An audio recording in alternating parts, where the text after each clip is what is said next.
Yeah, so hi all, this is my sixth part of React interview question.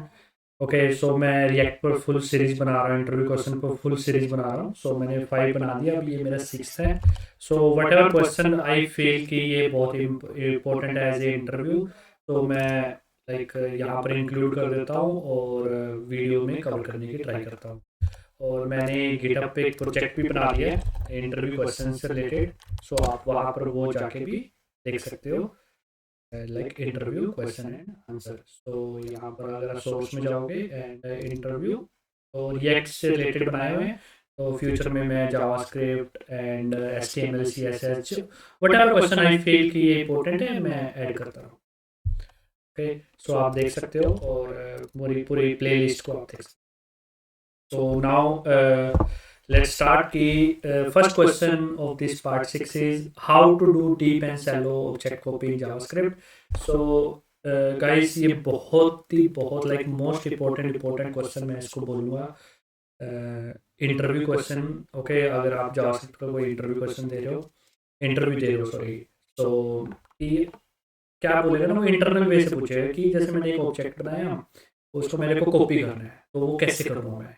And reference copy होगा या तो फिर पूरा copy होगा या फिर सैलो कॉपी होगा. ओके, तो कैसे इंटरनली काम करेगी वो चीज़ें, तो वो सब चीज़ें.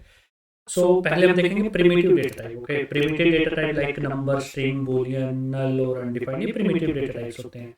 तो ये क्या होता है, ये टाइटली कपल होती है. This types are tightly couple with the variables and whenever you make the changes it will be a real copy. Like object 1 से आपने ऑब्जेक्ट 2 में डाला तो रियल कॉपी होती है. ओके, सो ये रेफरेंस ये वाली चीज़ें नहीं होती प्रिमिटिव डेटा टाइप. लाइक वैर 1 है और वैर में 10 है और वैर 1 की वैल्यू आपने वैर 2 में कॉपी की. अगर आप वैर 1 में कुछ चेंजेस करोगे तो वैर 2 में इफेक्ट नहीं होगा. तो ये एक्चुअल कॉपी करता है ये. ओके, और टाइटली कपल होते हैं with variables. So that is primitive data type. और कंपोजिट डेटा टाइप होते हैं object and array. So if you try to copy an object from variable 1 to second variable, then object create a pointer reference to that value. So अगर आप object को copy करते हैं from 1 to 2, तो वो values को copy नहीं करता, वो रेफरेंस को कॉपी करता है. लाइक मेमोरी ऑब्जेक्ट को कॉपी कर देता है, पॉइंट कर देता है. लाइक एक कर 1 को और दूसरा कर देगा तो सेकंड को. तो इस केस में क्या होगा, अगर आप ऑब्जेक्ट लाइक वेरिएबल 1 को चेंजेस करोगे, कुछ भी लाइक ऑब्जेक्ट 1 में चेंज करोगे ऑब्जेक्ट 2 में हो जाएंगे, और अगर ऑब्जेक्ट 2 की किसी प्रॉपर्टी में चेंज करोगे ऑब्जेक्ट 1 में हो जाएंगे. क्यों हो जाएंगे, वो रेफरेंस मेंटेन करते हैं. ओके, सो इसको बोलते हैं हम सेलो कॉपी.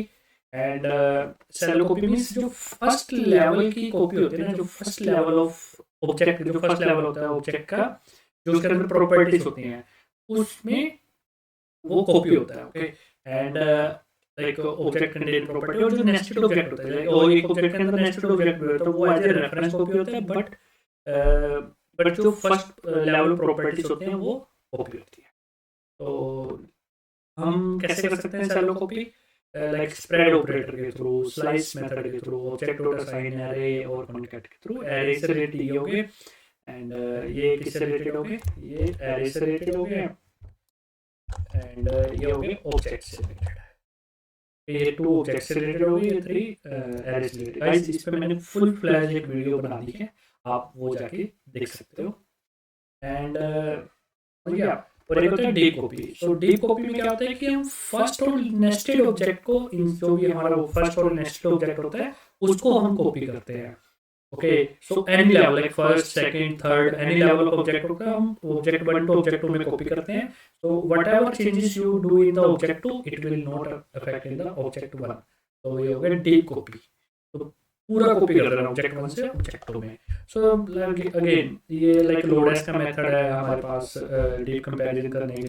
अगेन लोडेस का मेथड है हमारे पास कॉपी करने के लिए. जेसन.parse और जेसन स्ट्रिंगिफाई मेथड का आप यूज कर सकते हो. थर्ड वन हम मैनुअली डीप कॉपी लिखते हैं, तो उसके थ्रू आप कर सकते हो. तो हम प्रेफर करते हैं कि लोडेस का मेथड यूज किए, क्योंकि उनके पास ऑलरेडी यूज केसेस हैं, उन्होंने ऑलरेडी यूनिट टेस्टिंग लिखी हुई है, तो फुली फ्लैट टेस्टिंग है, तो आप यूज कर सकते हो ब्लाइंडली. और या तो फिर आप अपना खुद का डीप कॉपी लाइक खुद का मेथड लिखिए और वो यूज करें. एंड गाइस, अगर मैंने लाइक ये कोड सैंडबॉक्स पे पूरा लाइक एग्जांपल से समझा रखा है स्प्रेड ऑपरेटर के थ्रू। फिर हमने एक मेथड बनाया था डीप कॉपी फंक्शन। ओके, सो ये कैसे मैनुअली और ये सब चीज़ें ऑब्जेक्ट के थ्रू कैसे हम कॉपी कर सकते हैं और कैसे फिर चेंजेस होंगे तो चेंजेस रिफ्लेक्ट होंगे क्या नहीं। ये पूरा वीडियो बना रखा है तो आप जाके देख सकते हो और एग्जाम्पल बना रखा है। ओके, तो ये था डीप एंड सेल कॉपी। अब नेक्स्ट आता है what is state management. Next question है स्टेट मैनेजमेंट क्या होता है, आपसे ये पूछा जाएगा। ओके, तो स्टेट मैनेजमेंट का मीनिंग हो गया कि लाइक पहले तो ये बहुत इंपॉर्टेंट है वेब एप्लीकेशन के लिए।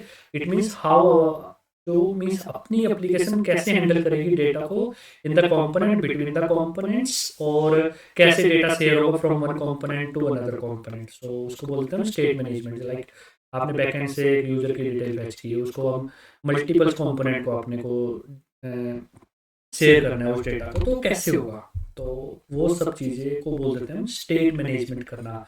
वो बहुत अच्छे से मैनेजमेंट होनी चाहिए, नहीं तो लाइक बहुत प्रॉब्लम होती है। आप अच्छे से अगर मैनेज नहीं करोगे तो लाइक अगर आप एक ऑब्जेक्ट में चेंजेस कर रहे हो, दूसरे ऑब्जेक्ट में चेंजेस हो रहे हैं, या फिर यूआई पे रिफ्लेक्ट नहीं हो रहे हो चेंजेस, तो ये सब चीज़ें नहीं होनी चाहिए। तो there are multiple library for this like MobX, React, Redux, sorry, context आ गया है। okay? So ये सब चीज़ें होती हैं स्टेट मैनेजमेंट। और like there are multiple way to manage state, like use state के थ्रू कर सकते हो, हम कंटेक्स्ट के थ्रू कर सकते हो, रिडक्स के थ्रू कर सकते हो, MobX और रिकॉइल। ये वे से हम एक ऐप की स्टेट मैनेजमेंट कर सकते हैं। But like there are multiple factor to decide like कौन सी स्टेट मैनेजमेंट हम करें। Like size of the app और कॉम्प्लेक्सिटी के ऐप की, उसके ऊपर बहुत डिपेंड करता है, और हाउ मैनी कंपोनेंट्स और डेटा को शेयर करना है आपस में, ये सब चीज़ें मैटर करती हैं हमारी जब हम स्टेट मैनेजमेंट करते हैं।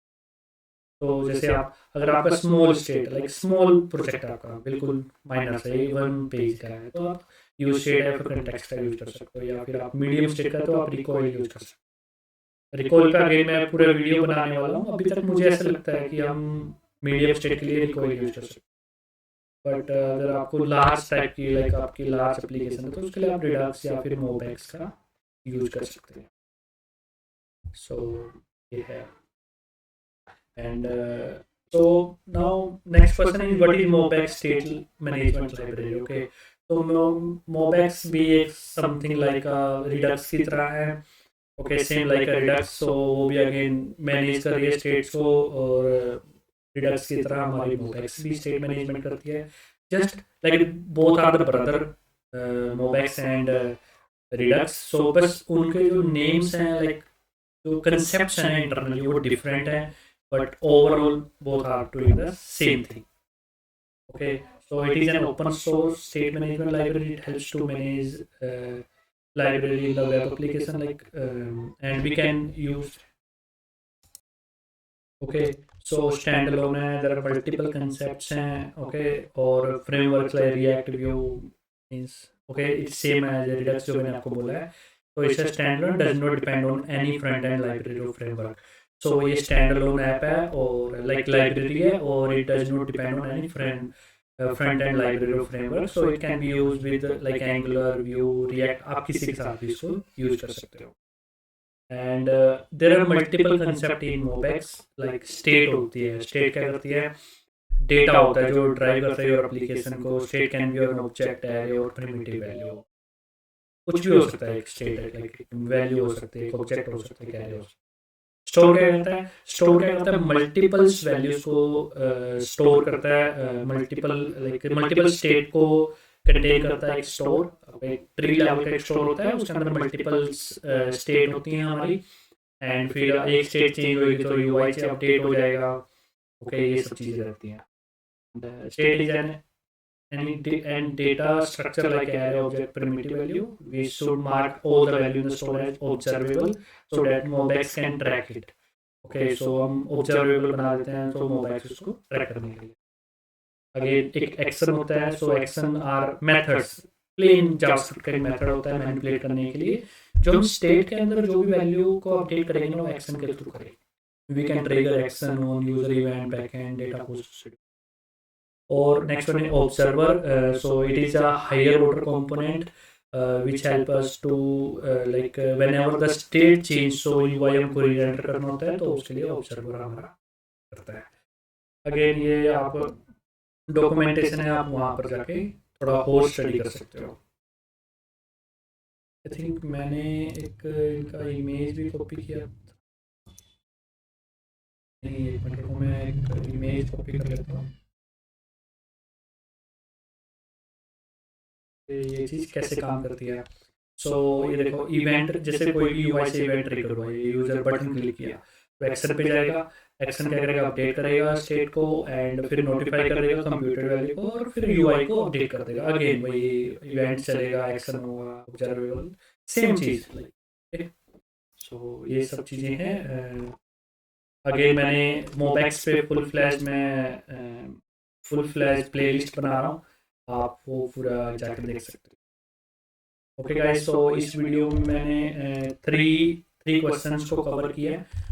नेक्स्ट वीडियो में मैं मोर क्वेश्चंस कवर करूँगा। अगर आपको कोई भी क्वेश्चन है, अगर आप अभी तक वीडियो में देख रहे हो तो प्लीज़ कमेंट करके मुझे बताइए कि आपको कोई क्वेश्चन कवर करना है या फिर आपको लग रहा है यार ये इंपॉर्टेंट है, और आपको वीडियो कैसे लगी, गुड या bad, just let me know what ever feedback you have in your mind जब आपने ये वीडियो देखा। या सो थैंक्स ऑल, अनुज सिंगला साइनिंग ऑफ।